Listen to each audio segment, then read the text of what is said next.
Hello කොහොමද හැමෝටම ඉතින් අද දවල් බත් එකට මම හැදුවේ අලකිරි හොදී තුඹ කරවිලයි කීරමින් තෙල් දාලා. ඉතින් මේ වීඩියෝ එක දිගටම බලන්න මං කොහොමද මේ මෙනු එක අද දවසේ ඉව්වේ කියලා. මම අද උදේ 8:00ට විතර තමයි මගේ මීල් එක හදන්න පටන් ගත්තේ. ඉතින් මුලින්ම මම තීරණය කරා ඉන්ඩක්ෂන් කුකර් එකේ ඉස්සල්ලාම අවශ්‍ය අල ටික තම්බගෙන ඉන්න. ඊළඟට මම කටින් බෝඩ් එක අරගෙන හෝදගත්ත තුඹ කරවිල ටික කපා ගන්න පටන් ගත්තා. තුඹ කරවිල කපනකොට හොඳට මතක තියාගන්න මෝරුත් යට තියනවා නම් අයින් කරන්න. අනිත් මෝරු නැති යට තිබ්බට කමක් නැහැ. මෝරු යට තියනවා නම් අනිවාර්යයෙන්ම අයින් කරලා දාන්න. මම තුඹ කරවිල ටිකක් කපලා ඉවර කරලා ඊළඟට ව්‍යංජන තුනටම අවශ්‍ය වෙන ලූණු, අමු මිරිස්, සුදු ලූණු, තක්කලි ඒ වගේ දේවල් කපා ගන්න පටන් ගත්තා. ඒ අතරතුර මගේ අල එක ඉන්ඩක්ෂන් කුකර් එකේ තැම්බෙන ගමන් තමයි දැන් තියෙන්නේ. දැන් මම කීරමින් ටික සුද්ධ කරගන්න යන්නේ. කීරමින් වල තියෙන ඔලු කඩලා සුද්ධ කරන්න අවශ්‍ය ටික සුද්ධ කරගෙන මම මේ ටික හොදලා පිරිසිදු කරගෙන තියාගත්තා. දැන් නම් මගේ අල ටික හොඳට තැම්බිලා. ඉතින් දැන් මම අල කිරි හොද්ද ලෑස්ති කරගන්න තමයි යන්නේ. දැන් මම මැටි ඇතිරියක් අරගෙන ඒකට මම ලෑස්ති කරගත්තු පොල් කිරි ටික දාගන්නවා.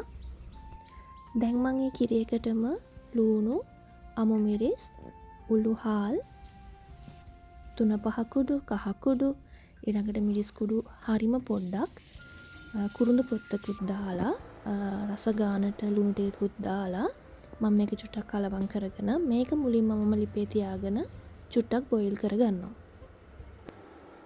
දැන් මම කීරමින් ටික බැද ගන්න යන්නේ. මුලින්ම මම ඉන්ඩක්ෂන් කුකර් එකෙන් පෑන් එකක් ලිපේ තියලා ඒකට තෙල් ටිකක් දා ගන්නවා. ඊළඟට මම කීරමින් ටික චුට්ටක් බැද ගන්න යන්නේ. ගොඩක් කර කර ගන්න නැතුව සාමාන්‍ය ගානට ටිකක් කර කර ගන්න ඕනේ. දැන් මම අර අලවලට ලිපේ තියාගත්ත කිරි එකත් උතුරන ගමන් තියෙන්නේ. මේ වෙලාවේ අපි තම්බගත්ත අල කෑලි ටික මේකට එකතු කරගන්න ඕනේ. ඔන්න දැන් මගේ කීරමින් ටික ගානට බැදලා තියෙන්නේ. දැන් මම ඒකට එකතු කරගන්නවා සුදු ලූණු, රම්පේ කරපිංචා. ඊට පස්සේ මම ඒ ටික කලවම් කරගන්නවා චුට්ටක් ඒ ටික බැදෙනකම්. දැන් මෙතනදී මේකට අපි දාගන්න ඕනේ කෑලි මිරිස් කුඩු. ඊට පස්සේ මේකත් බැදෙනකම් අපි කලවම් කරගන්නවා. දැන් තමයි මම මේකට කපාගත්ත බීලුණු ගෙඩිය එකතු කරන්නේ. මේ විදිහට බීලුණු ගෙඩිය මේකට එකතු කරගෙන මේක තැම්බෙනකම් අපි වහලා උයා ගන්න ඕනේ.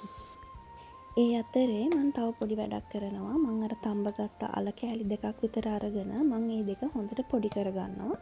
පොඩි කරලා මම අර හදාගත්ත හොද්දට මේක එකතු කරනවා. මම මේ විදිහට කරන්නේ හොද්ද චුට්ටක් තික් කරගන්න ඕන නිසා. දැන් මම ෆ්‍රෙෂ් ගම්බිරිස් මේ විදිහට ඇට ග්‍රයින්ඩ් කරලා මේකට එකතු කරගන්නවා. මෙන්න මේ විදිහ උපකරණයක් පාවිච්චි කරලා ඔයාලට පුළුවන් ගම්බිරිස් ඇට ඒ වෙලාවෙම ග්‍රයින්ඩ් කරලා හොඳ සැරට ගම්බිරිස් මේකට එකතු කරගන්න. ඔයාලා දන්නවා ඇති ඒ වෙලාවෙම ග්‍රයින්ඩ් කරගත්ත ගම්බිරිස් තමයි හොඳ සැරට තියෙන්නේ කියලා. දැන් මගේ කීරමින් එකේ ලුණු ටිකක් ගානට තැම්බිලා තියෙන්නේ. මම දැන් මේ වෙලාවේ ලිපෙන් බා ගන්නවා. ඔයාලට පුළුවන් තවත් ඕනනම් මේක හොඳට මලව ගන්න.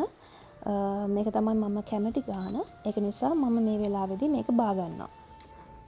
ඔන්න දැන් ඉතින් මගේ අල කිරි හොද්ද නම් හරි වගේ. මම දැන් මේක ලිපෙන් අයින් කර ගන්නවා. ඊළඟට තුඹ කරවිල ව්‍යංජනය හදන්න තමයි මම හදන්නේ.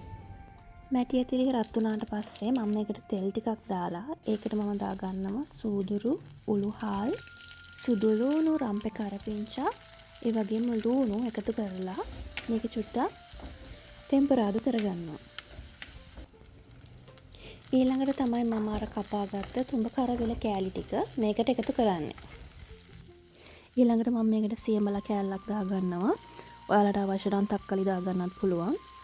ඊට පස්සේ මේකට අවශ්‍ය 3-5 මිරිස් කුඩු, කහ කුඩු, ලුණු ඒ දේවල් දාගෙන මේක හොඳට කලවම් කරගන්නවා.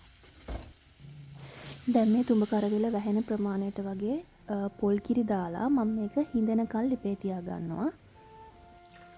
දැන් ඉතින් මගේ කුස්සියේ වැඩ ඉවරයිනේ. මම දැන් හදන්නේ මම පාවිච්චි කරපු භාජන ඔක්කොම සබන් දාලා ක්ලීන් කරලා ඊට පස්සේ කුස්සිය අතු ගාලා ඊළඟට පැන්ට්‍රි ටොප් එකත් ක්ලීන් කරලා අද දවසේ කුස්සියේ වැඩ ටික ඉවර කරගන්න.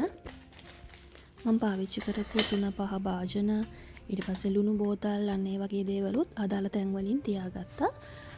ඒ වගේම මට හොදන්න ගොඩක් දේවල් ඉතුරු වෙලා තිබුණේ නැහැ. මොකද මම ඒ වෙලාවට ඒ දේවල් අස් කරලා පිළිවෙලට කුස්සිය පාවිච්චි කරන්න පුරුදු වෙලා ඉන්න නිසා.